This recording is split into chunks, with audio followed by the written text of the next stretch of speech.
Hard fought game tonight. Going down, 3-1 going into the third period. When we went into the locker room between periods, there's definitely believability. We've got a really good, resilient group.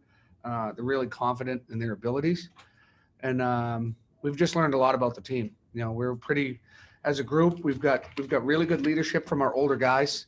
That's shown on the score sheet and in practice, in the locker room, through Zooms, through the entire year. We've got really good leadership. We're really competitive and we're selfless. We like to play for each other.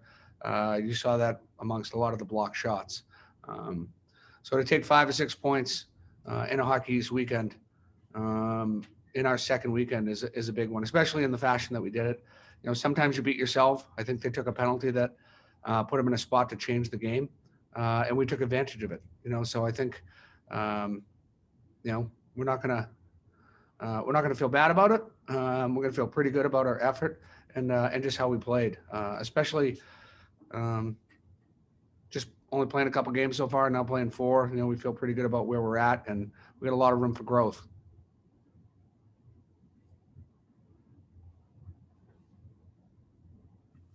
Coach, could you just give an update quickly on Logan Cockrell's status? He took that hit and went down the tunnel.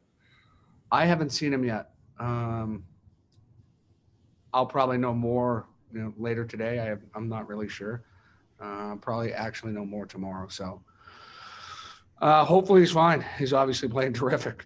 Tough hit. Wasn't a great play. I won't speak much about that, but it just wasn't a great play. It was great to get a 5-minute power play, and it was great to get a goal on it and get some momentum. But you don't want to see a guy go down like that. Coach, welcome to the world of 3-on-3 overtime. How'd you like it, and how much did you practice it leading up to this season? Oh, conditioning-wise, since September, we've done it twice. So not a lot. We haven't had a lot. We had that long break. I think we did a couple times that week leading up to our first game, but we haven't spent a ton of time. The one thing we did talk about defensively and line changes and face-offs, what we would do there. But it's fun.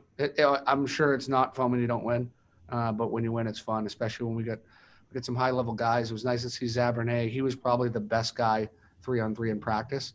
And Coach Pearl put him out there. I was pretty excited to see him going out there. And he zipped one to the far blue line on that change and sent one of the best players in the league in a breakaway. And he finished it off. Nice move by a defenseman on a breakaway.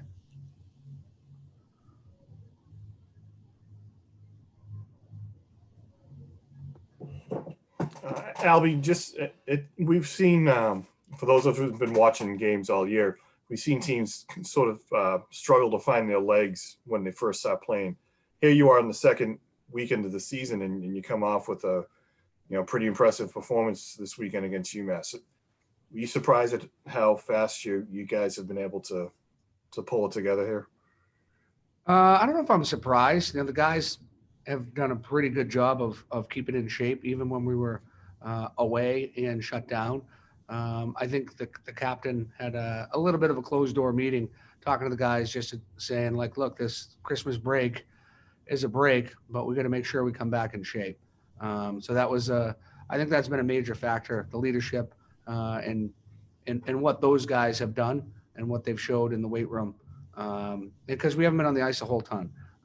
But in the early sessions, we had some small groups. So we worked a lot on skating, to be honest with you, skating and passing and just trying to get some conditioning. That was at least for the September and October until we had everyone on the ice in November as a team. We really just worked on conditioning and getting the guys in the best shape. And obviously they've been able to maintain it. And I wouldn't say we had unbelievable legs tonight, but we grinded it out. And we got a lot of naturally good skaters, so that's a good start. But yeah, you got to give the guys credit. They took care of themselves. They're doing the right things, and they're just excited to play hockey. We're excited that we had the games this weekend. We weren't sure if they were going to happen. We're just excited to play.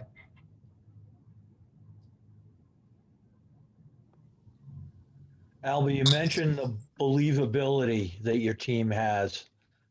What's the difference between that this year and maybe last year in terms of resilience and believing that you can get it done?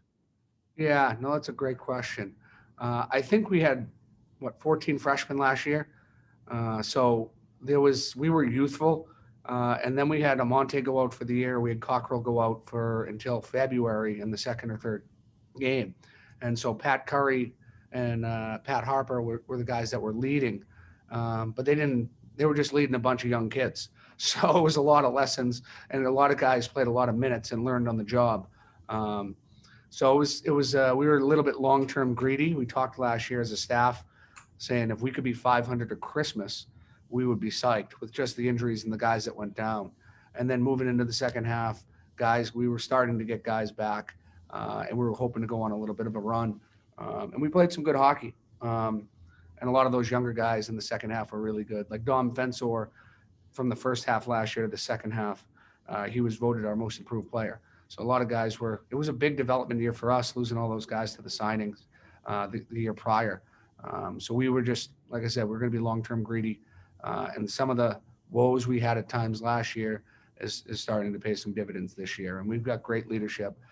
Get with Cockrell and Amonte not in there, but his presence in the locker room and his energy and Dave, he brings it every day. And Witkowski, who maybe many people don't know, he's been a key contributor in practice and how we've played. And Kaufman from Vermont, all those seniors have done a great job. And Koff hasn't won a lot of games over the years, and he's really hungry to win. And he's been pretty infectious in the room. So our leadership and seniors have kind of guided it, but that sophomore class is a really good one. And hopefully they can continue to grow. And the freshmen are dynamite. The freshman class we got a bunch of men, some big, strong kids. And obviously the goaltender had a terrific weekend. Thanks, Albie. No problem. Coach, could you just talk a little bit more about Comesso? He's seen a ton of shots, yesterday, today, and was pretty busy last weekend. And now he has 3 straight third period shutouts. Just what have you seen out of him through these first 4 games? Well, the first game he was a little jumpy, to be honest with you. He didn't seem like he settled in. The second game, he started to settle in, and in the third period, he looked like himself down at Providence. And this weekend, he was really poised. I think there's some things that we'll have to work on, at least from some communication with our defense and our goaltender. Just on the breakouts, that's one minor thing that we need to improve on. But his poise, his confidence, he gives the team confidence from the bench, knowing that nothing's going to squeak in on him. And he gave us a chance to get back in that game. Like, he played really well, and they won some net front battles in the second period. On just some wristers. It's not like they made these crazy high-end plays, but they just out-muscled us at our own net, which we have to be a little bit better at. And if we can do that, and we did in the third, Drew's going to stop a lot of pucks. So we've got great confidence in him.